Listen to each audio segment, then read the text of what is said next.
그리스도의 승귀라는 제목으로 요리문답 강의를 하려고 합니다. 여러분, 승귀라는 말이 조금 어려우시죠? 네. 한자어인데요. 그러니까 높을 승자에다가 귀할 기자를 쓰는 것 같아요. 제가 정확하게 한자를 모르겠지만, 그래서 그리스도께서 높아지시고 존귀하게 되셨다라는 이제 그런 의미로 보통 신학적으로 그리스도의 승귀라고 하고요. 그냥 쉬운 말로는 그리스도께서 높아지셨다, 이제 그런 내용입니다. 그래서 영어로는 우리가 지난 시간까지는 그리스도의 비하, 비천하게 낮아지심, 즉 낮아지심에 대해서 했잖아요, 그죠? 그걸 이제 영어로 humiliation 이렇게 부르고요.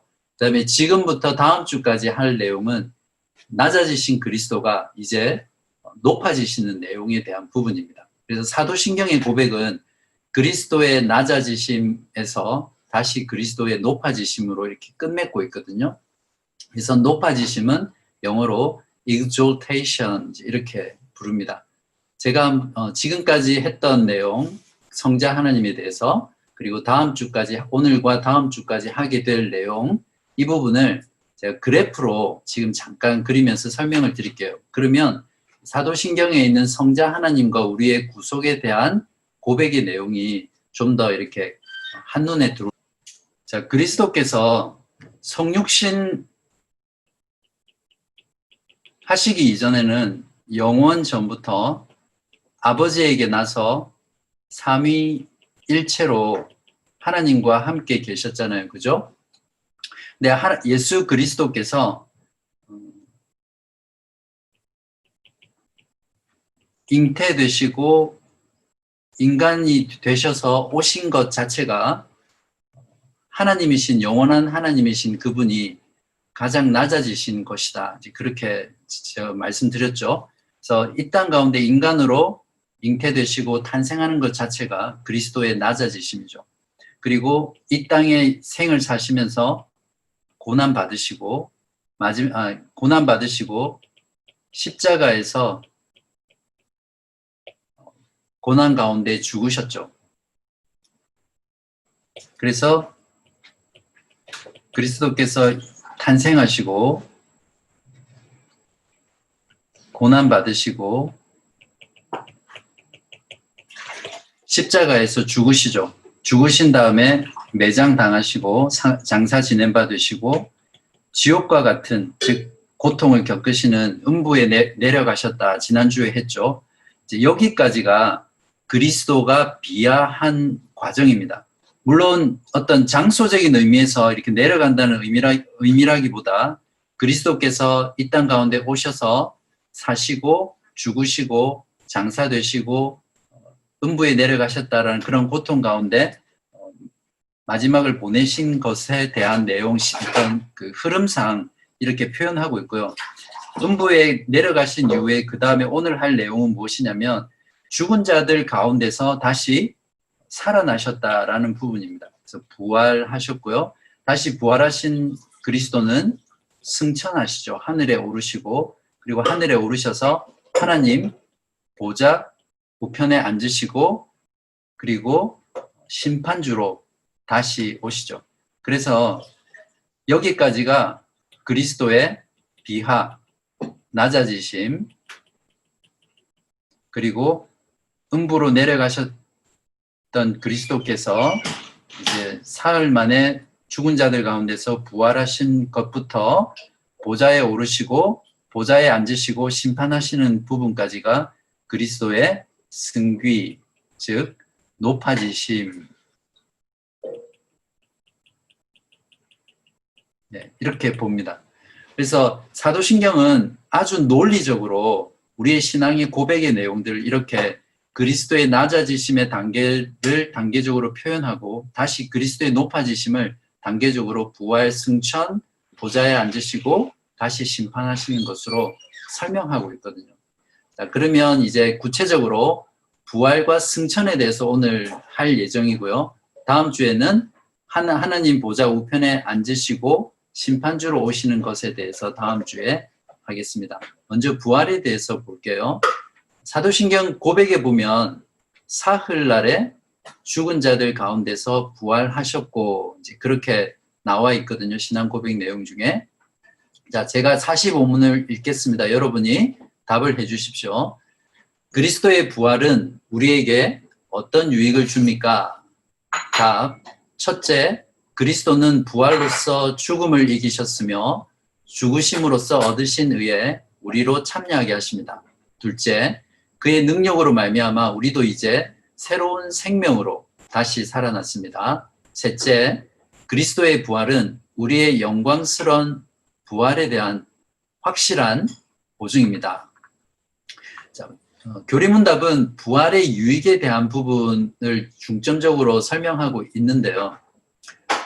그 유익에 대한 설명 부분에서 요리문답은 어떻게 시작하고 있냐면 부활의 역사적 사실을 가지고 먼저 시작하고 있어요. 우리가 부활에 대해서 알아야 될 제일 첫 번째 내용은 부활이 역사적 사실이라는 것입니다. 예수님이 실제로 부활하셨을 당시의 사람들뿐만 아니라 지금까지 교회 역사 속에는 부활을 부정하려는 시도들이 끊임없이 있어 왔죠. 예수님이 부활했던 당시만 하더라도 예수님의 시체를 제자들이 도둑질해 갔다. 그래서 시체 도적설이라고 그래요. 경비병이 있었지만 제자들이 경비병이 지키는 걸 몰래 숨어서 예수님의 시체를 도둑질했다. 그렇게 보는 성경에는 이 부분도 나옵니다. 그래서 대제사장들이 경비병을 돈으로 매수해서 제자들이 시체를 훔쳐갔다고 해라. 이렇게 거짓 증언하라고 하잖아요. 그죠? 그것으로 인해서 유대인들 사이에서는 예수님의 시체를 제자들이 도둑질했다. 이런 주장을 하고요. 또는 예수님이 실제로 의학적으로 죽은 것이 아니라 너무 십자가의 고통이 힘들어서 그 고통 때문에 잠깐 기절했다가 살아난 것이다. 그래서 기절설도 주장하기도 하고요. 또는 예수님을 너무너무 사랑했기 때문에 예수님의 죽음을 인정하지 못해서 제자들이 예수님의 환상을 보고 예수님이 부활한 것이다. 이렇게 해서 환상설이라는 주장들이 있습니다. 그 외에도 여러 가지가 있지만 세상은 끊임없이 그리스도의 부활을 이제 부정하려고 하죠.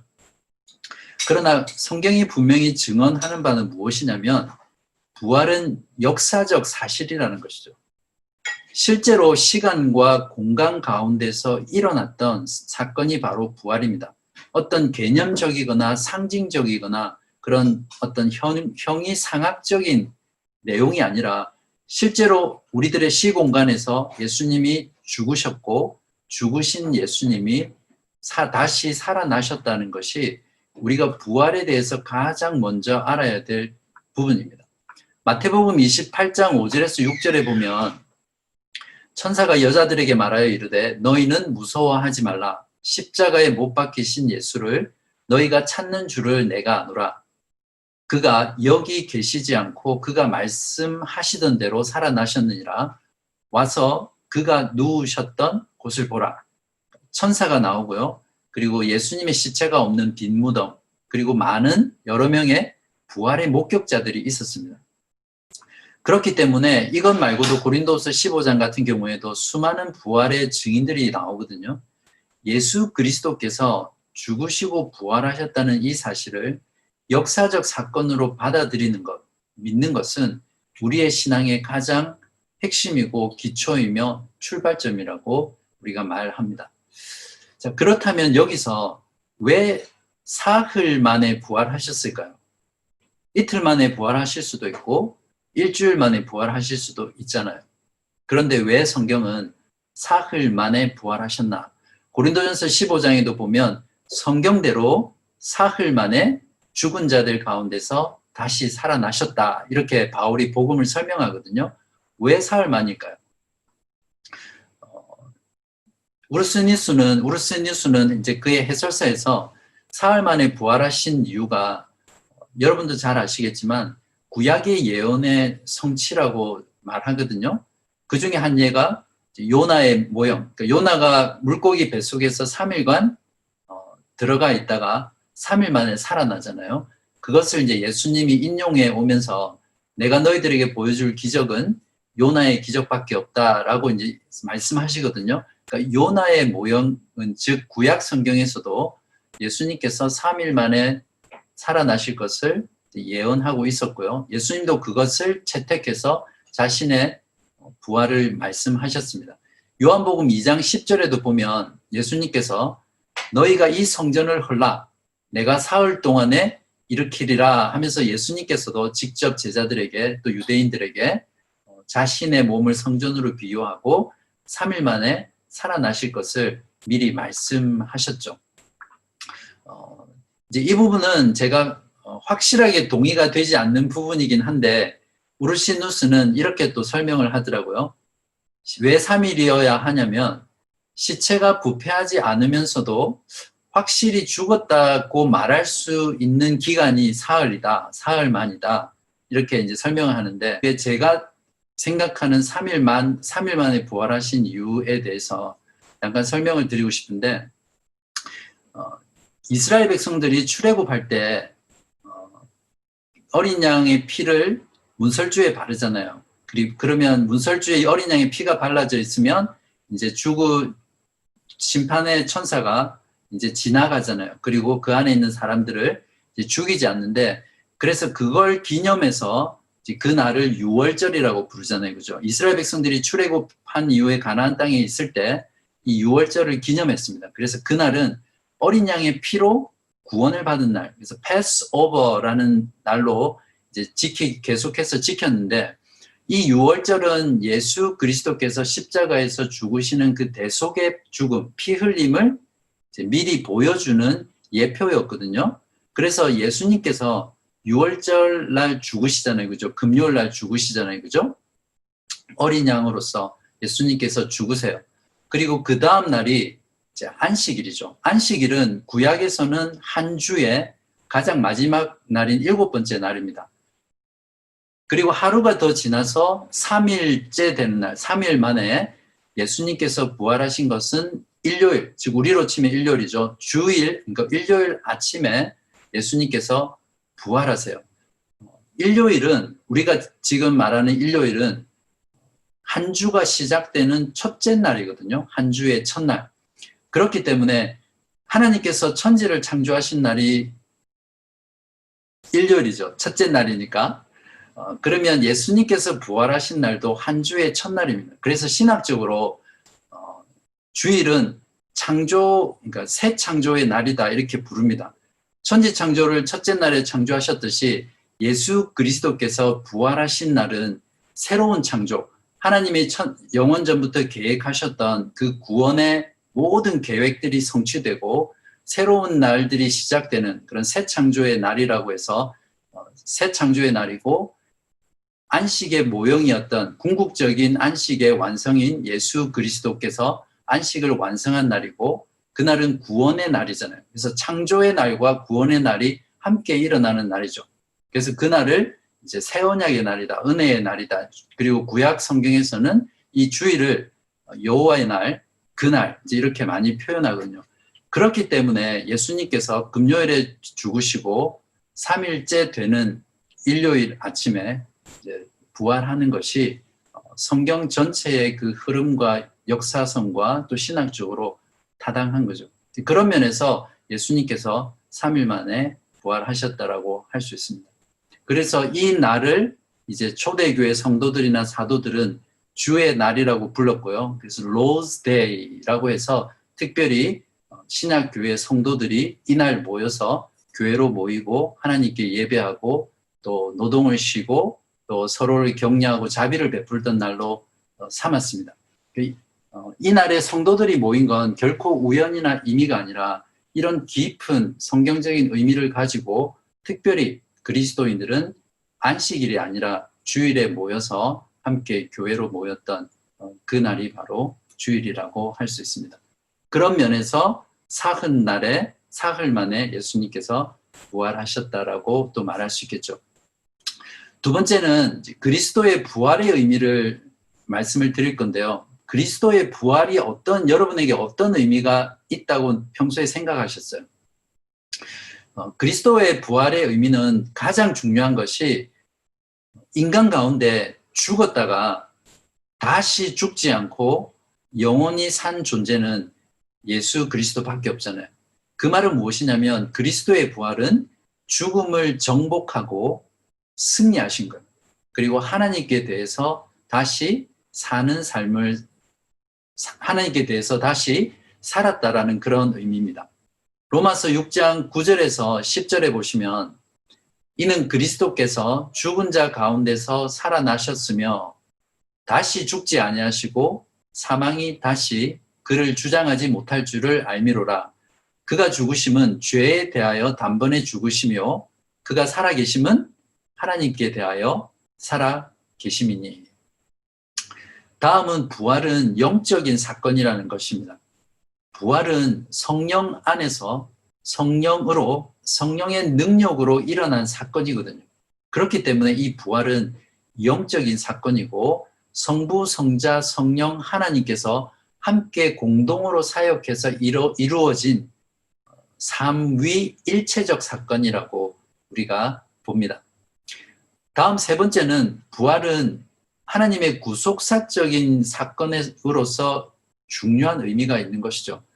우리가 구원을 받는 객관적인 근거가 바로 예수 그리스도의 부활하신 사실 때문이거든요. 보통 우리가 요즘 들어서는 너무 우리가 십자가의 죽음만을 많이 강조한다고 해서 신학자들도 그렇고 설교자들도 그렇고 어떤 교회들에서는 예수님의 부활을 강조해야 된다라고 해서 부활을 많이 강조하거든요. 그러나 우리가 이해해야 될 부분은 무엇이냐면 예수 그리스도의 죽으심과 부활은 뗄 수 없습니다. 어느 한쪽에서 십자가의 죽음을 강조하는 것은 그것은 이미 부활이 전제되어 있는 것이고 또 부활을 강조한다는 것은 이미 그리스도의 죽으심이 전제되어 있는 것이죠. 어느 한쪽을 강조하든지 간에 죽으심과 예수님의 십자가의 죽으심과 부활은 하나라는 것이죠. 우리가 이것을 잘 이해해야 됩니다. 그런 면에서 부활은 하나님의 구속사적인 사건에 있어서 굉장히 중요하고 그리스도의 죽으심과 뗄래야 뗄 수 없는 그런 구속의 사건이다라고 우리가 이해해야 되고요. 네 번째는 부활은 종말론적인 사건입니다. 조금 어려운 말인데 종말론이라는 것이 결국 끝에 관련된 사건이라는 거죠. 아담에게 생명을 약속했잖아요. 그죠? 너가 이 다른 모든 걸 따먹고 선악과를 따먹지 않고 지킬 때 내가 생명나무를 먹고 영생하는 존재가 될 거라고 말씀하셨는데 아담은 실패하잖아요. 그 아담에게 약속하신 그 생명이 그리스도의 부활로 성취되는 것입니다. 그리고 성부, 성자, 성령 하나님께서 구속에 대한 그 사역에 있어서 마지막 종말에 성취할 사역이 바로 부활이죠. 그리스도의 부활은 바로 그러한 종말의 사역의 성취로서 먼저 일어난 것이고 마지막 예수님께서 다시 오셔서 산자와 죽은 자들 모두가 부활하는 그 부활, 최종 부활을 통해서 하나님 아버지, 하나님의 성부, 성자, 성령 하나님의 구속의 사역이 완성되거든요. 그런 면에서 부활은 항상 종말론적인 사건이라고 우리가 이해해야 합니다. 이렇게 네 가지가 간단하게 그리스도의 부활이 어떤 의미인지를 우리가 살펴보았습니다. 여기서 특별히 기억해야 될 부분은 그리스도께서 죽음을 정복하고 하나님께 대해서 다시 살아나신 것이라는 그런 이제 의미를 더 눈여겨서 우리가 기억하면 좋겠습니다. 이제 요리문답은 그리스도의 부활이 어떤 유익을 주느냐라는 것을 이제 말하고 있거든요. 우리가 하이델베르크 요리문답 제일 처음 1문, 2문 할 때 내용이 무엇이었죠? 사나 죽으나 우리의 참된, 우리의 유일한 위로가 무엇입니까? 그러니까 위로라고 시작을 하고 있거든요. 1문과 2문이 요리문답 전체의 서론과 또 전체가 말하고자 하는 핵심이라고 했잖아요. 그래서 하이델베르크 요리문답은 성도들에게 주는 하나님의 위로다 이렇게 요약할 수 있는데 그리스도의 부활이 사실은 우리에게 유익이라고 표현하지만 우리에게 큰 유일한 위로로 주어진다는 것을 이 유익이라는 부분에서 설명하고 있습니다. 세 가지로 설명하고 있는데요. 첫 번째는 그리스도께서 획득하신 의에 우리를 참여시킵니다. 이제 이 말은 무슨 말이냐면 그리스도께서 만약에 우리의 죄를 위해서 죽으시기만 했다면 그리고 부활하시지 않으셨어요. 그러면 우리의 죄는 사해졌지만 우리는 의로운 존재가 되지는 않았잖아요. 그렇죠. 그렇기 때문에 죄는 사해졌지만 우리는 다시 죄를 지을 수 있는 그런 상태입니다. 이 말은 무엇이냐면 결국 우리가 타락하기 전 아담의 상태로 회복되는 것이죠. 그러나 여전히 또다시 죄를 지을 수 있는 상태이기 때문에 예수님께서 죽으시기만 하지 않으시고 부활하심으로 인해서 예수님께서 죽은 자가 부활했다는, 다시 살아났다는 것은 무엇을 말하죠? 하나님께 대하여 살아났기 때문에 그 죽은 자는 더 이상 죄가 없다라는 것을 증명하는 것이고 죄가 없는 존재가 되었기 때문에 다시 살아난 것이죠. 그래서 예수님께서는 자신의 죽으심과 부활을 통해서 하나님 앞에서 의를 그러니까 좀 어려운 말인데, 그러니까 얻으신 거예요. 그리고 그 의를, 획득하신 의를 우리에게 주신 것입니다. 그래서 이것을 요리문답은 그리스도께서 획득하신 의에 우리가 참여하게 되었다. 쉬운 말로 우리가 의롭게 되었다라는 것이죠. 로마서 4장 25절에 보면 예수는 우리가 범죄한 것 때문에 내어줌이 되고 또한 우리를 의롭다 하시기 위해 살아나셨느니라, 이렇게 말씀하면서 우리가 그리스도의 살아나심으로 그리스도가 획득한 의에 우리도 함께 참여하게 되었다라고 말을 선언하고 있습니다. 그렇기 때문에 우리는 더 이상 죄와 사망의 권세로부터 완전히 해방되어서 자유로운 존재가 되었고, 로마서 8장 1절 말씀처럼 누구도 우리를 정죄할 수 없습니다. 여러분, 이것을 믿으셔야 됩니다. 왜 믿을 수 있습니까? 그리스도께서 부활하셨기 때문에 우리도 그 부활하신 예수 그리스도로 인해서 의로운 자로 그리스도의 의에 참여하게 되었습니다. 믿으세요, 여러분? 로마서 8장 1절에서 2절에 이렇게 말합니다. 그러므로 이제 그리스도 예수 안에 있는 자에게는 결코 정죄함이 없나니 이는 그리스도 예수 안에 있는 생명의 성령의 법이 죄와 사망의 법에서 너를 해방하였습니다. 여러분이 신앙생활 하는 가운데 여러분 스스로 어떤 죄로 인해서 정죄감에 빠지고 또 자책하고 그리스도께서 용서하셨다라는 이 말이 잘 받아들여지지 않고 그 죄로 인해서 씨름할 때 그리스도의 부활을 생각해 보십시오. 그리스도의 그 부활로 말미암아 내가 그리스도의 의에 참여한 그러한 존재가 되었다라는 걸 생각하면 어떤 누구도 우리를 정죄할 수 없다라는 확신 가운데 기뻐하고 또 자유하며 또 해방감을 누릴 수 있을 거라고 저는 확신합니다. 두 번째 부활의 유익은 무엇이냐면 그리스도의 능력으로 새로운 생명을 그리스도의 능력으로 하나님께서 우리 안에 새로운 생명을 일으켜서 새 생명 가운데 살게 하시는 것입니다. 부활은 능력입니다. 우리에게 새 생명을 주시는 능력이죠. 성령을 통해서 우리 안에 새로운 생명을 일으키시고 또 그 생명 가운데서 우리가 살아가도록 하는 것이 그리스도께서 부활하신 능력에 의해 주어진 우리가 누리는 유익입니다.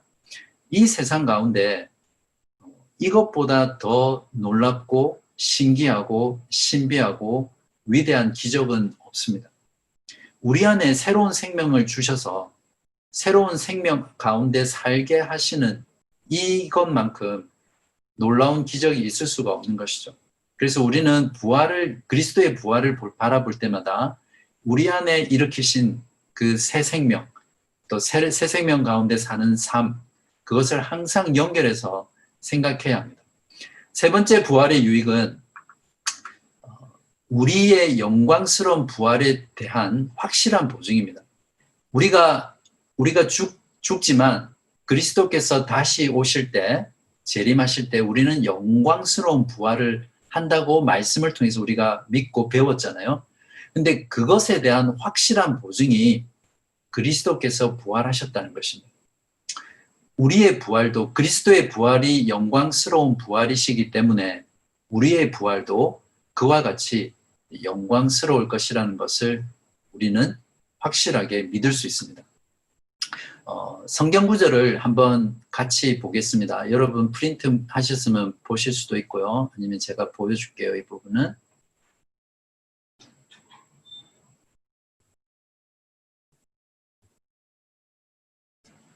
네. 보이시죠?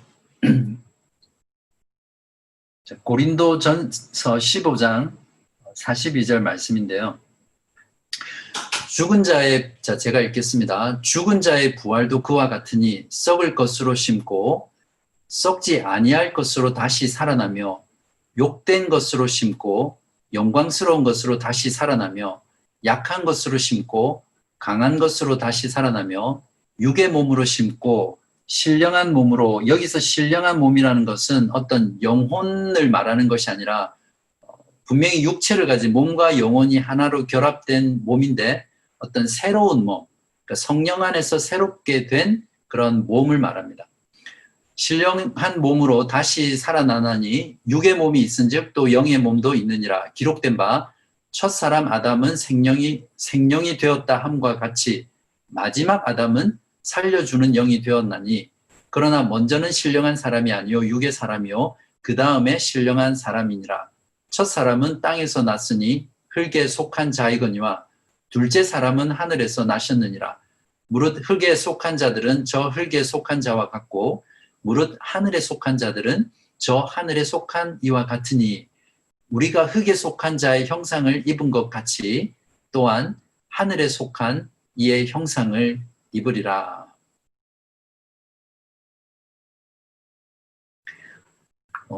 한번 여러분 시간을 내서 이 말씀을 잘 묵상해 보십시오. 정말 놀라운 말씀인데요.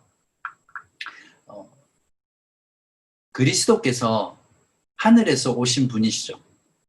그 하늘에서 오신 분이 죽으셨다가 부활하시고 다시 하늘로 가셨기 때문에 우리도 그렇게 영광스러운 몸으로 변화될 것이라는 그런 말씀을 이 구절이 저희들에게 전해주고 있습니다.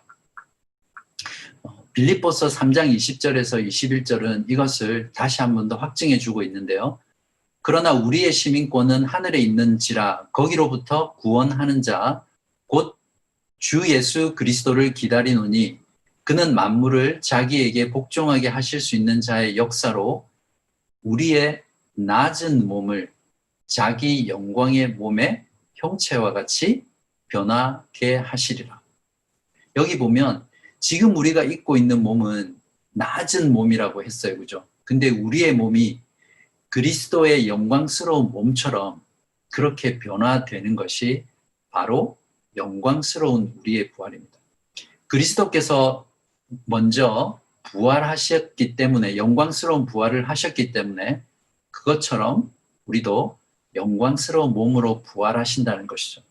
이것이 예수님께서 부활하심으로 말미암아 우리에게 주시는 굉장히 큰 유익이죠. 그 다음에 예수님의 부활이 우리에게 확실한 보증이 되는 이유는 고린도전서 15장 20절에 나와 있는데요. 그러나 이제 그리스도께서 죽은 자 가운데서 다시 살아나사 잠자는 자들의 첫 열매가 되셨도다. 우리가 제일 처음 어떤 나무에서 첫 열매가 나면 그 다음에 나올 열매를 기대하고 알 수 있잖아요. 그런 것처럼 첫 열매로서 그리스도가 부활하셨기 때문에 그것을 보면 우리도 동일하게 부활하실 것이라는 확신을 얻을 수 있는 거죠. 여기서 이제 보증이라고 설명하는데 여러분 보증이 무엇이죠? 보통 여기에서는 디포짓이라고 하는데 어떤 물건을 사거나 집을 살 때 내가 전액을 지불하지 않아도 보증금을 걸면 디포짓을 하면 그것이 우리의 소유가 되잖아요. 그죠? 그런 것처럼 그리스도의 부활이 그런 디포짓이라는 것입니다. 우리가 반드시 영광스러운 부활을 할 것이라는 것을 우리를 위해서 그리스도께서 디포짓, 보증금을 거신 그런 의미라는 것이죠. 그렇기 때문에 예수님이 부활하셨다는 그 사실을 우리가 믿을 때 우리도 영광스럽게 부활할 것이라는 확신을 가지고 확실하게 믿을 수 있습니다. 그러니까 우리가 믿는 믿음은 어떤 단순히 그래 믿으면 돼, 다 안 믿겨지면 믿어야 돼, 이게 아니라 이런 분명한 근거를 가지고 우리가 정말 부활할 것이라는 것을 확실하게 믿을 수 있고 또 다른 사람들에게 이 믿음을 증거할 수 있는 것이죠. 그렇기 때문에 바로 이러한 그리스도의 부활의 유익을 우리가 알고 믿을 때에 영광스러운 부활을 우리가 죽어서 나중에 누리는 미래적인 것만이 아니라 지금 현재 이 영광스러운 부활을 누리고 즐길 수 있습니다. 부활하신 후 성령을 우리에게 보증으로 주셨고 우리 몸은 지금 하나님이 거하시는 성전이 되었잖아요. 그러나 그 성령은 절대 우리를 다시는 떠나지 않으세요. 우리 안에 이미 하나님이 들어와 있고 하나님의 생명이 우리 가운데 있기 때문에 우리는 이미 영생하는 존재라고 볼 수 있는 것이죠. 그렇기 때문에 우리 안에 계신 그 성령을 통해서 우리는 부활의 기쁨을 지금 현재 누리고 맛볼 수 있는 것입니다. 부활을 현재적으로 누리고 맛보는 것은 성경의 모든 우리의 신앙의 선배들, 사도들, 또 주님의 제자들이 이미 누렸던 그런 내용들입니다. 영광스러운 부활은 결코 미래의 일만이 아니고요. 과거의 그리스도의 부활은 현재 우리 안에 계시는 성령을 통해서 미래에 있을 그 영광스러운 부활을 지금 이 순간 또 내일, 모레 계속해서 우리가 사는 동안 누릴 수 있는 것이라고 여러분은 확신하고 믿을 수 있습니다. 그렇기 때문에 부활을 믿는 것을 고백하는 자들의 삶은 우리가 사도신경을 고백할 때 죽은 자들 가운데서 부활하셨다라는 그 고백이 단순히 그냥 형식적으로 하는 고백이 아니라 그리스도의 부활에 대한 이런 내용, 최소한으로 이런 내용을 알고 있을 때 우리가 이 고백을 할 때마다 그 고백의 내용이, 고백의 지식이 우리의 고백이 되고 우리의 그 고백 속에서 우리는 살아가게 되는 것이죠. 그래서 앞으로 여러분이 사도신경을 고백할 때마다 그리스도의 부활이 어떤 의미고 우리에게 어떤 유익을 주셨는지 이런 것들을 생각하면서 고백하는 것이 너무너무 중요할 것입니다. 자, 그러면 여기까지 우리가 하고요. 잠깐 쉬고 또 나머지 승천에 대한 부분을 계속해서 이어서 하도록 하겠습니다. 한 5분 정도 쉴까요? 네. 그러면 다음 그리스도의 승천에 대해서 해볼게요. 승천에 대해서 여러분 평소에 많이 생각 안 해보셨죠? 실제로 신학교에서도 이 승천에 대한 부분을 많이 다루지는 않아요.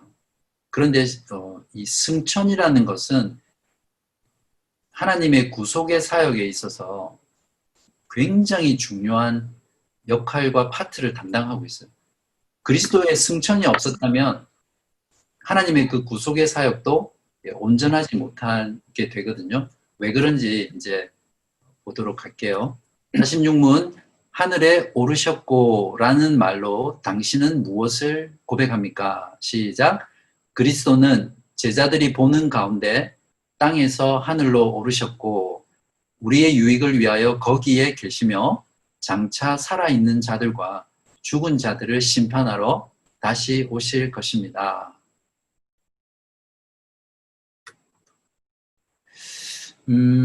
자, 여기 질문 자체가 하늘에 오르셨고 라는 말이 무슨 뜻입니까? 이렇게 묻지 않고 말로 당신은 무엇을 고백합니까? 이렇게 물어요. 이게 무슨 말이죠? 이런 고백을, 신앙 고백을 할 때 이 고백에 어떤 내용이 있는지를 우리가 알아야 된다는 것이죠. 이런 내용을 알지 못한 채 그냥 하늘에 오르셨고 입술로 아무리 고백한다고 해서 하늘에 오르셨다라는 이 신앙의 고백이 나의 믿음에 아무런 유익을 주지 못하는 것이죠. 또한 다른 사람이 듣는 다른 사람도 유익을 누릴 수 없겠죠. 그래서 요리문답은 하늘에 오르셨고라는 말로 당신은 무엇을 고백합니까? 자, 승천의 의미를 한번 살펴보겠습니다. 사도행전 1장 6절에서 10절 말씀입니다. 우리 같이 한번 이건 읽어볼까요? 시작. 그들이 모였을 때에 예수께 여쭈어 이르되 주께서 이스라엘 나라를 회복하심이 이때니까 하니 이르시되 때와 시기는 아버지께서 자기의 권한에 두셨으니 너희가 알 바 아니요 오직 성령이 너희에게 임하시면 너희가 권능을 받고 예루살렘과 온 유대와 사마리아와 땅끝까지 이르러 내 증인이 되리라 하시니라. 이 말씀을 마치시고 그들이 보는데 올려져 가시니 구름이 그를 가리어 보이지 않게 하더라. 올라가실 때에 제자들이 자세히 하늘을 쳐다보고 있는데 흰옷 입은 두 사람이 그들 곁에 서서 이르되 갈릴리 사람들아 어찌하여 서서 하늘을 쳐다보느냐. 너희 가운데서 하늘로 올려지신 이 예수는 하늘로 가심을 본 그대로 오시리라 하였느니라. 예수님의 승천의 장면을 묘사하고 있는 본문이죠. 첫 번째로 우리가 알아야 될 부분은 부활에 대해서 첫 번째가 무엇이었죠? 부활은 역사적 사실이라는 것을 우리가 믿는 것이라고 했는데 승천도 마찬가지입니다. 승천도 역사적 사실입니다. 시간과 공간 가운데 실제로 예수님께서 하늘로 올려지신 것이 바로 승천입니다. 여러분 평소에 이런 생각 하셨어요? 해보셨어요? 승천에 대해 생각하실 때 예수님이 진짜로 사람들이 보는 데서 하늘로 이렇게 올려져 가신 것. 그것이 어떤 이야기나 꾸며낸 사실이나 어떤 환상이 아니라 실제로 인간의 역사 가운데 일어난 일이라는 것이죠. 그렇기 때문에 우리가 기독교, 우리가 믿는 믿음을 생각할 때 이 역사성을 배제해서는 절대 안 되는 것입니다. 예수님의 부활의 과정을 본 사람은 없습니다. 그렇죠? 이미 부활하신 예수님을 봤어요. 부활의 목격자들이. 그렇지만 승천은 제자들이 두 눈으로 똑똑히 지켜보는 가운데 이루어졌어요. 한마디로 승천의 과정을 사람들이 본 거죠. 목격한 거죠. 사도행전 1장 8절에 조금 전에 읽었던 부분이 그들이 보는데 올려져 가시니 그렇게 말했거든요. 그리고 흰옷 입은 두 사람이 나타나서 예수님이 하늘로 올라가시는 것에 대해서 주석까지 곁들여요. 너희들이 본 그대로 다시 오실 것이다. 그러면서 예수님의 승천의 의미를 또 설명까지 해주죠. 그러면 우리 여기서 예수님이 올려져 가셨는데 어디로 가셨어요? 어떤 분 이렇게 돼 있는데 여기가 어디? 위로 계속 올라가면 나오나요? 어젠가 앨런 머스크가 최초로 민간인 우주 비행선을 띄웠죠. 그죠? 그렇게 우주선을 타고 계속 위로 올라가면 예수님이 가신 곳에 도달하나요? 네. 여기서 예수님이 어디로 가셨는지 그 하늘이 어디에 있는지에 대해서 잠깐 설명을 드릴게요. 나중에 주기도문 강해 부분 나올 때, 주기도문 교리문답 나올 때 제가 하늘에 계신 하나님 아버지라고 할 때 하늘에 대해서 좀 더 자세히 설명드리겠지만 히브리인들은 이제 그들이 가지고 있는 우주관이 있거든요. 그래서 하늘을 세 가지로 봅니다. 그래서 1층, 2층, 3층 이제 세 개로 보거든요. 그래서 1층은 어디냐면 말 그대로 우리가 스카이라고 부르는 거 있죠. 대기권, 공기가 있는 공중에 새가 날아다니고 그렇잖아요, 그죠? 그 공중을 이제 1층이라고 불러요. 그러니까 첫 번째 하늘이다. 그 다음에 대기권 밖에 우리가 눈으로 보든 볼 수 없든 하늘의 해, 달, 별, 우주 이런 것들 있죠. 이것을 이제 헤븐이라고 부르는데 대기권 밖에 있는 하늘을 이제 두 번째 하늘이다. 그렇게 생각했습니다. 그리고 세 번째로 삼층천이라고 부르는 하늘은 어떤 곳이냐면 하나님이 계신 또 천사가 있는 그런 초월적인 장소를 이제 세 번째 하늘이다. 이렇게 삼층천이라고 그렇게 생각을 했습니다. 이것이 처음 성경을 받았던 그 히브리인들이 가지고 있던 우주관이었어요. 그 다음에 신약 초대 교회 초대 기원후 1세기 죄송해요. 생각이 안 나요. 초대교회 당시의 유대인들이나 또 예수님이 오시기 직전의 그런 암흑기 시대에 유대인들이 가지고 있던 하늘의 개념은 어떤 것이었냐면 1층은 이제 대기권이랑 동일하고요. 두 번째 하늘을 공중의 권세 잡은 자 그렇게 성경에 나오는데 어떤 영적인 영역으로 봐요. in the air라고 해서 어떤 영적인 영역, 사탄과 마귀와 어떤 영적인 존재들이 활동하는 그런 영역을 두 번째 하늘이라고 생각했고 세 번째가 하나님이 계시는 초월적인 영역으로서의 하늘을 생각했습니다. 그러니까 여기도 이제 3층으로 나누는 거죠. 예수님이 승천하신 이 하늘은 바로 이 세 번째 하늘에 해당하는 곳이에요. 그래서 성경에서는 이 예수님이 가신 이 하늘에 대해서 다른 표현으로 새로운 세상이다, 새로운 하늘이다, 하늘의 예루살렘이다, 낙원이다, 아브라함의 품이다, 천상이다 이런 표현들로 서로 통용하면서 사용하고 있죠. 하이델베르크 요리문답의 주요 저자인 우르시누스는 그의 해설서에서 이 부분을 해설하면서 예수님께서 가신 곳에 대해서 축복받은 자들이 거주하는 곳이라고 이제 설명을 하거든요. 그러면서 이렇게 적고 있습니다. 이거는 제가 보여드릴게요. 자, 축복받은 자들의 장소를 뜻하는데 이는 이 세계와 눈에 보이는 하늘 바깥에 광활하고 밝고 깨끗하고 영광된 공간으로서 하나님과 축복받은 자들의 거소로서 하나님께서 영원토록 자기 자신을 직접적으로 영광스럽게 드러내시며 복된 천사들과 사람들에게 자기 자신을 전하시는 곳이요 또한 그리스도와 거룩한 영들과 더불어 우리의 복락의 좌소가 마련되는 곳이다.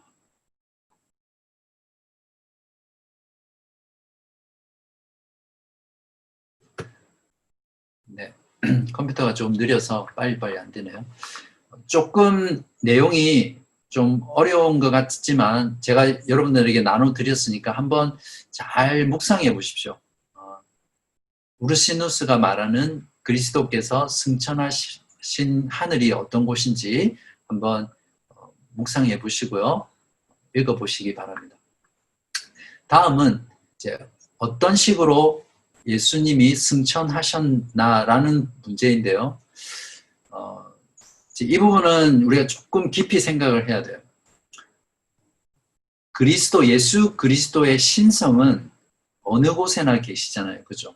그렇기 때문에 예수님께서 승천하셨다라는 것은 요리문답의 말대로 그리스도의 인성을 따라 승천하신 것입니다. 그리고 이건 되게 중요한 부분인데요. 국지적으로 승천하신 거예요. 그러니까 영어로 locally ascending 하신 건데 이 말은 무엇이냐면 한 장소에서 다른 장소로 이동하신 걸 말합니다. 그냥 신성으로 어디서나 뿅뿅뿅 하고 올라가신 것이 아니라 그리스도 몸과 영혼을 입은 부활하신 그 몸이 지역적으로 땅에서 하늘로 옮겨지신 것이죠. 근데 여기서 우리가 주의해야 할 것은 그리스도께서 가신 어떤 하늘이 어떤 우리가 생각하는 어떤 장소적 어떤 분명한 장소적인 개념으로라기보다는 분명한 어떤 그런 분명한 장소적인 의미가 있지만 그것은 우리가 생각하는 어떤 그런 장소라기보다는 말 그대로 삼층천에 해당하는 하나님이 계시는 어떤 초월적이고 또 어떤 우리가 장소로서 설명할 수 없는 그런 곳이라는 것으로 이해해야 합니다. 그러니까 분명히 지상의 땅에서 옮겨지신 그런 국지적인 승천이지만 그 장소는 성경에서 분명하게 어떤 곳이라고 설명하고 있지 않기 때문에 우리가 그냥 이해할 때는 분명한 장소적인 이동이지만 그 하나님이 계신 곳은 지금 현재 우리의 지성과 이성과 우리의 감각으로 이해할 수 없는 곳이라는 정도로 받아들이면 되겠습니다. 그리고 예수님께서는 눈에 보이도록 승천하셨죠. 그리고 에녹과 엘리야도 승천했는데요. 에녹과 엘리야가 승천하신 것과 다른 것은 무엇이냐면 에녹과 엘리야는 자기 힘으로 하늘로 올라간 것이 아니라 하나님께서 그들을 데려가셨잖아요. 근데 예수 그리스도께서는 자기 자신의 능력으로 승천하신 것이 에녹과 엘리야가 승천한 것과 다르고요. 이런 방식으로 그리스도께서 승천하셨습니다. 다음은 그리스도께서 가신 곳은 그리스도께서 처음으로 가신 곳이 아니죠. 그전에는 한 번도 가보지 않은 새로운 장소로 가신 것이 아니라 이미 창세전에 삼위 하나님과 함께 영광 가운데 계셨던 곳, 그곳으로 돌아가신 것이죠. 물론 그때는 인성을 입고 있지는 않으셨어요. 성육신 하기 전이니까 신성으로 그곳에 계셨지만 이제는 그리스도께서는 그 인성을 가진 몸으로서 그 전에 계셨던 곳으로 돌아가신 것이죠. 그래서 요한복음 17장 5절에 보면 아버지여 창세전에 내가 아버지와 함께 가졌던 영화로서 지금도 아버지와 함께 나를 영화롭게 하소서. 즉 창세전에 아버지와 함께 가졌던 영광을 그리스도께서 다시 취한 것입니다. 그리스도의 승천의 의미는 이제 다른 것이 무엇이냐면 이제 부활하신 몸과 영혼으로 그리스도의 인성과 그러니까 참 사람과 참 하나님이신 그 신성이 함께 무한한 영광을 취했다는 것이 이제 다른 것이죠. 사도 바울도 역시 이러한 부활하신 그리스도의 영광을 다메섹 도상에서 목격하게 했었고 또 사도 요한도 하늘에 계신 영광의 주님을 바라보고 어떻게 했습니까? 계시록 1장 17절에 보면 발 앞에 엎드려져서 부들부들 떨면서 죽은 자같이 됐다라고 계시록에서 표현하고 있거든요. 그러니까 부활하셔서 승천하신 예수 그리스도는 원래의 영광을 취하셨지만 그것과 다르게 지금은 인성과 신성이 함께 하나가 된 그런 영광 가운데 올라가셨다라고 우리가 이해해야 합니다. 그렇기 때문에 승천은 그리스도 하나님 앞에서 그리스도께서 지극히 높여지신 것이라고 우리는 이해해야 하는 거죠. 그래서 승천을 그리스도의 승귀, 그리스도의 높아지심 가운데 들어가는 겁니다. 그리스도께서 음부에까지 내려가면서 낮아지셨지만 영원한 하나님이 우리의 구속을 위해서 이제 또 우리의 구속을 위해서 또 영광 가운데 다시 살아나시고 하늘에 오르시는 거죠. 이것이 이제 그리스도의 영화, 그리스도의 승귀라고 이제 정리할 수 있습니다. 사도 바울은 이것을 인정하고 이렇게 썼습니다. 빌립보서 2장 10절에서 11절인데요. 여러분 그 교재 보시고 한번 같이 읽으시겠습니다.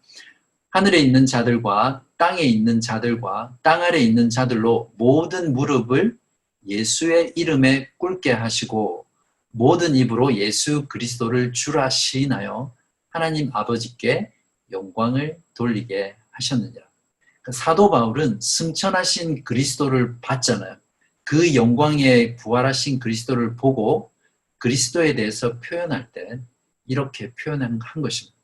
모든 존재들이 왕 되신 그리스도 앞에, 영광의 그분 앞에 그분을 주님이라고 시인하고 영광을 돌린다고 빌립보서에서 설명하고 있는 것이죠. 자, 그러면 여기에서 우리가 한 가지 의문이 들 거예요. 어떤 의문이 듭니까? 승천하시면서 하나님 예수님께서 우리에게 하신 약속이 있죠. 어떤 약속입니까? 마태복음 28장 18절에서 20절에 보면 예수께서 나와 말씀하여 이르시되 하늘과 땅의 모든 권세를 내게 주셨으니 그러므로 너희는 가서 모든 민족을 제자로 삼아 아버지와 아들과 성령의 이름으로 세례를 베풀고 내가 너희에게 분부한 모든 것을 가르쳐 지키게 하라. 이제 여기까지를 지상 대명령이라고 그렇게 부르잖아요. 교회로서 이 땅 가운데 우리가 지켜야 될 주님의 명령, 그렇게 해서 이제 보통 부르는데 요 뒤에 보면 이런 말씀이 있습니다. 볼지어다 내가 세상 끝날까지 너희와 항상 함께 있으리라 하시니라. 분명히 예수님께서는 그의 인성을 따라 하늘로 오르셨어요. 그런데 어떻게 예수님께서는 우리와 항상 함께 있을 수 있습니까? 그런 의문이 들겠죠. 분명히 승천은 임마누엘, 즉 예수님이 우리와 하나님이 우리와 함께 하시는 복인데 어떻게 그것이 가능한 것이죠? 이제 그것이 요리문답 47문이 묻고 답하는 겁니다. 47문을 제가 묻겠습니다. 여러분이 답해 보십시오. 그렇다면 세상 끝날까지 우리와 함께 있으리라는 그리스도의 약속은 어떻게 됩니까? 그리스도는 참 인간이고 참 하나님이십니다. 그의 인성으로는 더 이상 세상에 계시지 않으나 그의 신성과 위엄과 은혜와 성신으로는 잠시도 우리를 떠나지 않습니다.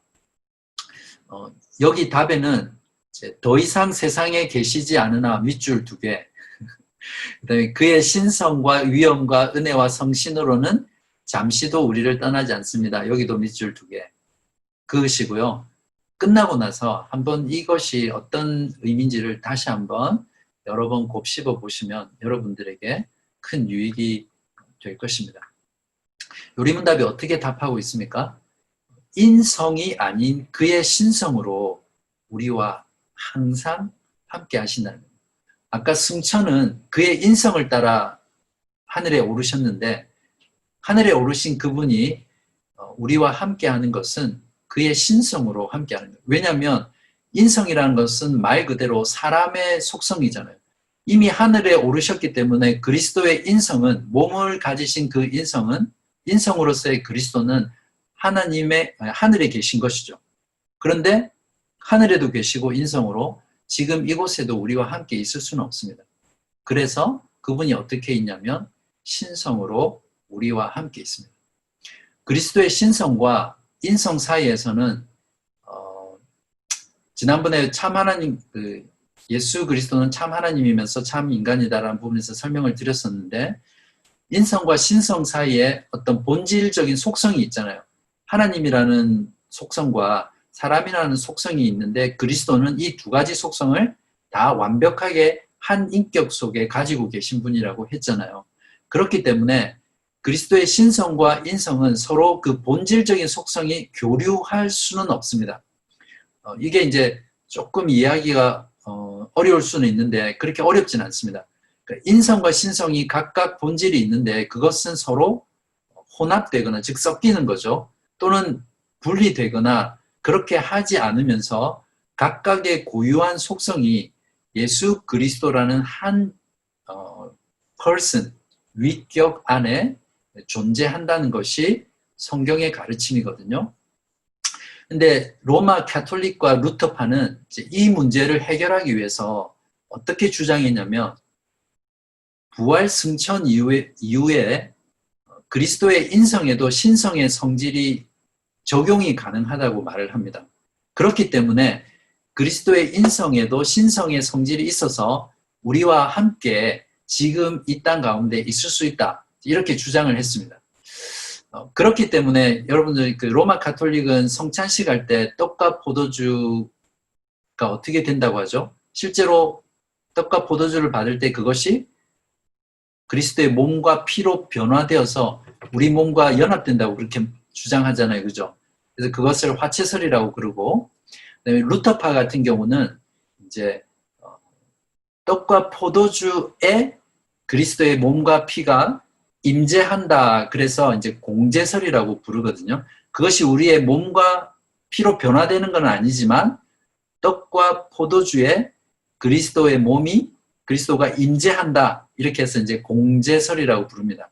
이것을 주장할 수 있는 근거가 무엇이냐면 그리스도의 인성에도 신성이 관여하고 적용될 수 있다라고 이제 주장하는 것이죠.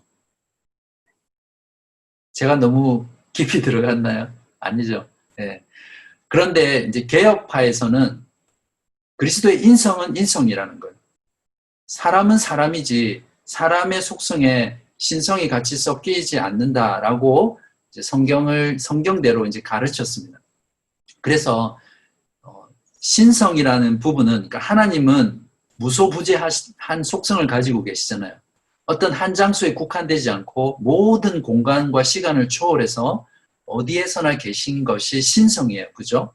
그래서 신성은 하늘에 계시면서도 동시에 인성 안에서가 아니라 인성 밖에서 우리와 함께 하시는 것입니다.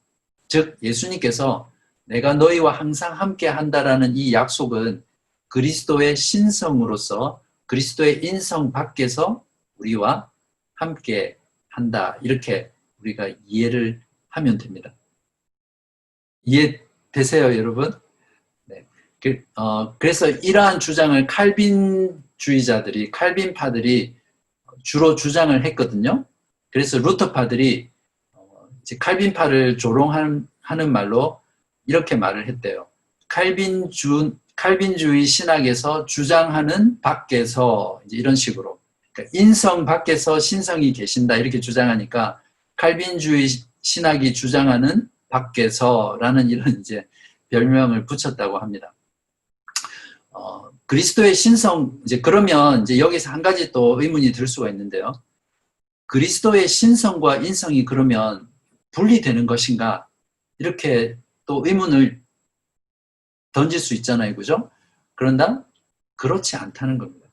그리스도의 신성과 인성은 서로 고유한 속성을 가지고 하나로 되어 있지만 그것을 이만큼은 신성, 이만큼은 인성 이렇게 분리할 수 없다는 것입니다. 이걸 분리할 수 있다고 주장하면 이제 그게 이단이 되거든요. 그렇지 않다. 성경은 그렇게 가르치지 않습니다.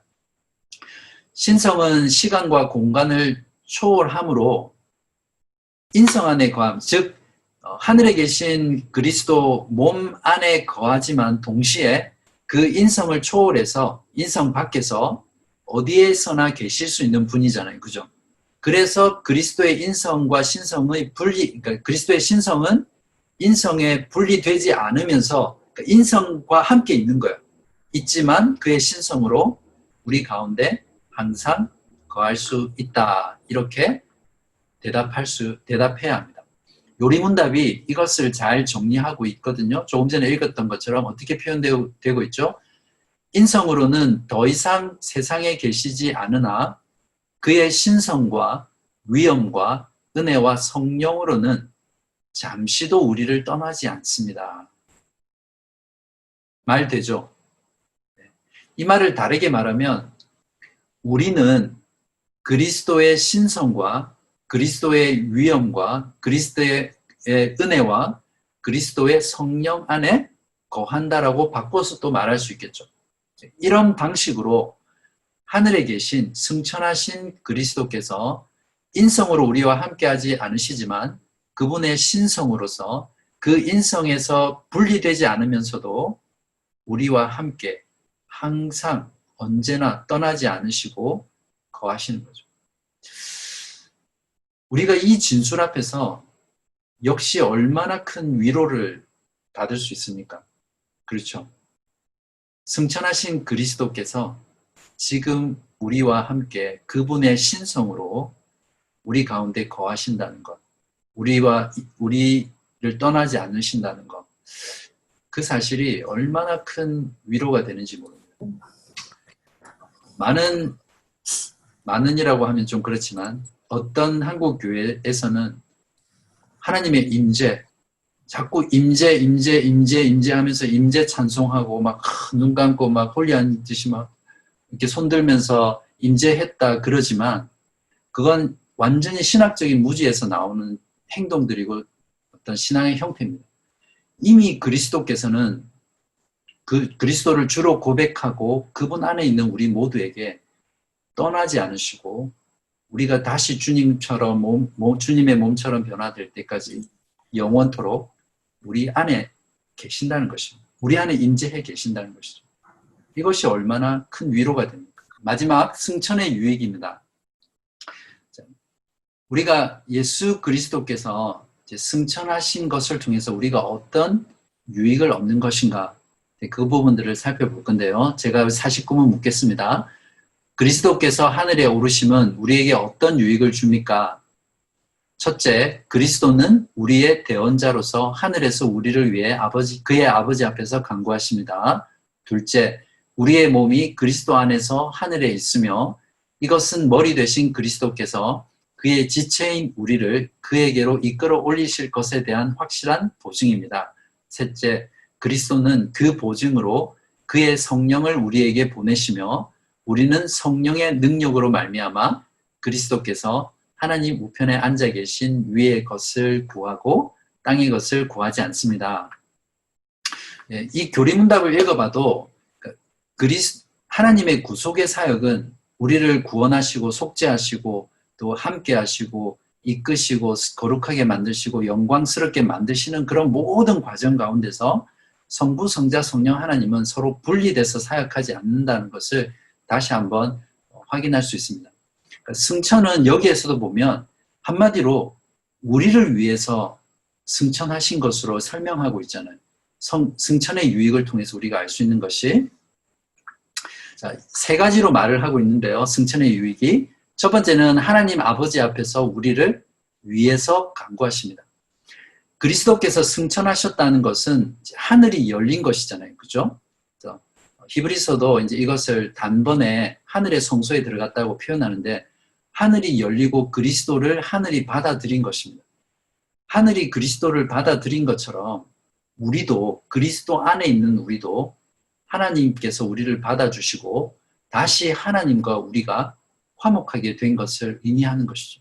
그래서 우리가 승천하신 그리스도께서 하나님 아버지 앞에서 우리를 위해 간구하시기 때문에 우리는 하나님께 그리스도 이름으로 기도할 때마다 우리의 모든 기도가 반드시 응답될 것이라는 확신을 가질 수 있는 이유가 바로 그리스도의 승천 때문입니다. 그리고 우리의 죄가 그분 앞에서 하나님 앞에서 완전히 사해졌다라는 이 죄사함의 축복 또한 그리스도의 승천으로 인해서 주어진 것이죠. 물론 뒤에 보좌에 앉으신 이 부분은 이제 왕적인 부분을 더 강조하는 거지만 이제 이런 모든 것들이 사실은 다 통합되어 있기는 합니다.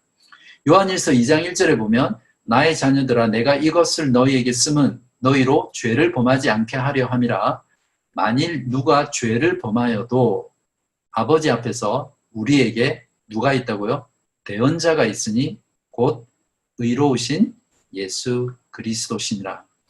우리의 대언자이신 그리스도께서 승천하셔서 하나님 아버지 앞에서 우리를 간구하시는 것이 승천의 첫 번째 유익입니다. 두 번째는 우리를 그리스도가 계신 곳에 함께 올려가실 것. 그러니까 우리가 그리스도가 계신 곳에 갈 것에 대한 확실한 보증이 무엇이냐면 바로 그리스도께서 승천하신 사실입니다. 왜 그렇죠? 우리가 그리스도를 주로 고백하고 믿음으로 주님을 받아들이면 어떻게 됩니까? 우리가 그리스도와 연합해서 그리스도 몸 안에 있게 되죠. 이제 그걸 크라이스트 유니온, 그리스도와의 연합, 이제 그렇게 부르는데 그리스도의 몸이 지금 어디 있습니까? 말씀에 의하면 하나님 앞에 하늘에 계시죠. 그러면 우리가 어디에 있습니까? 그리스도 몸 안에 있죠. 그러면 우리는 어디에 있죠, 지금? 하늘에 있는 것이죠. 믿음으로 그리스도와 연합한 신자는 그리스도의 몸 안에서 우리의 몸도 하늘에 있다라고 성경은 말하고 있습니다. 어떤 의미에서는 물론 우리가 완전히 부활할 때 그때 우리가 그리스도와 함께 그 하늘에 있게 되겠지만 지금 영적인 의미로 우리가 보면 이미 그리스도 안에 있기 때문에 그리스도의 몸이 계신 하늘에 우리가 있다라고 할 수 있습니다. 그렇기 때문에 우리는 반드시 그리스도가 계신 곳으로 올려질 것이라는 확신을 가질 수 있는 것이죠. 왜냐하면 그리스도의 몸이 그곳에 있기 때문에. 에베소서 2장 5절에서 6절이 이것을 말해줍니다. 허물로 죽은 우리를 그리스도와 함께 살리셨고 너희는 은혜로 구원을 받은 것이라. 또 함께 일으키사 그리스도 예수 안에서 함께 어떻게 해요? 하늘에 앉히시니. 지금 우리가 앉아있는 곳이 어디라고요? 그리스도 예수 안에서 함께 하늘에 앉아있다라고 표현하고 있습니다. 그렇기 때문에 모든 성도들은 그리스도 안에서 지금도 세상의 왕노릇을 하는 왕적인 존재라고 말할 수 있는 것이죠. 세 번째 승천의 유익은 성령을 받고 성령의 능력으로 살아가게 된다는 것입니다. 예수님도 승천하시기 전에 제자들에게 내가 하나님 아버지께로 가는 것이 너희들에게 더 유익이다라고 그렇게 말씀하셨어요. 왜냐하면 그리스도께서 가셔야만 성령을 우리에게 보내주시거든요. 그래서 그 보혜사 성령으로 우리와 함께 영원토록 떠나지 않으시고 계시기 때문에 그리스도께서 승천하는 것이 우리에게 유익이라고 말씀하셨습니다. 승천이 있어야 성령이 오실 수 있고 그 성령이 우리와 함께 거하시는 거예요. 요한복음 16장 7절에 보면 그러하나 내가 너희에게 실상을 말하노니 내가 떠나가는 것이 너희에게 유익이라. 내가 떠나가지 아니하면 보혜사가 너희에게로 오시지 아니할 것이요 가면 내가 그를 너희에게 보내리라. 이제 성령, 예수님께서 승천하셔서 우리에게 성령을 보내주셨기 때문에 우리는 보내주신 그 성령으로 성령의 능력을 통해서 어떻게 해요? 그리스도께서 계신 하늘의 것을 구하고 땅의 것을 구하지 않는 그런 새로운 존재가 되고 새로운 삶을 살아가는 존재가 된 것입니다.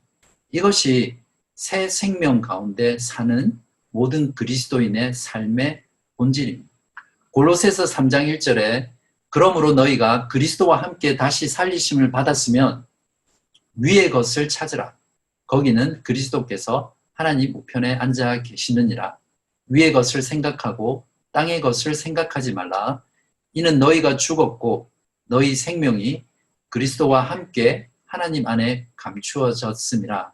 우리 생명이신 그리스도께서 나타나실 그때에 너희도 그와 함께 영광 중에 나타나리라.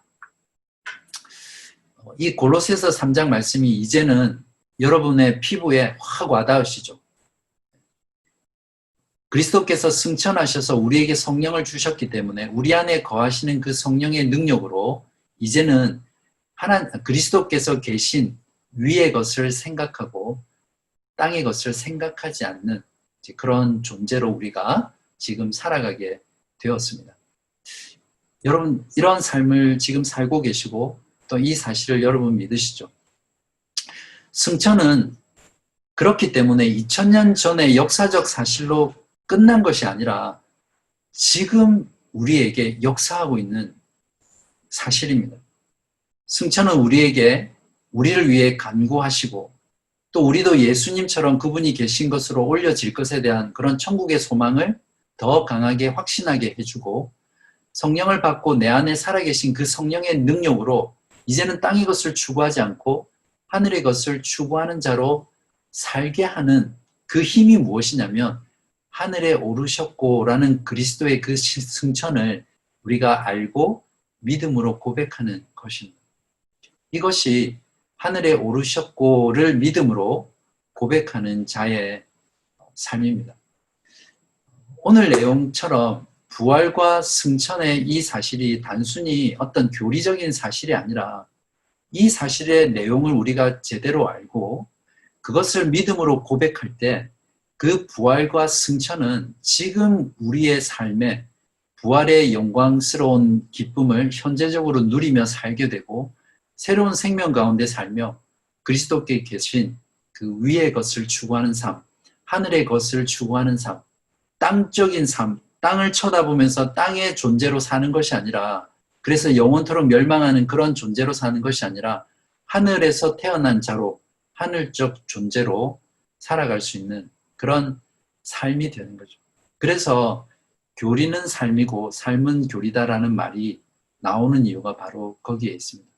바라기는 여러분이 이런 부활과 승천에 대한 적어도 최소한 하이델베르크 요리문답이 가르쳐주는 바를 여러분 마음 가운데 잘 알고 그것이 여러분의 참된 믿음의 고백이 되어서 여러분의 삶이 정말 천국 가서 나중에 누리는 그런 신앙의 기쁨이 아니라 오늘 이 순간, 오늘 하루, 지금 현재 부활의 기쁨과 또 그리스도의 승천의 유익을 누리는 그런 여러분 되시기를 주님의 이름으로 간절히 바라고 또 기도합니다.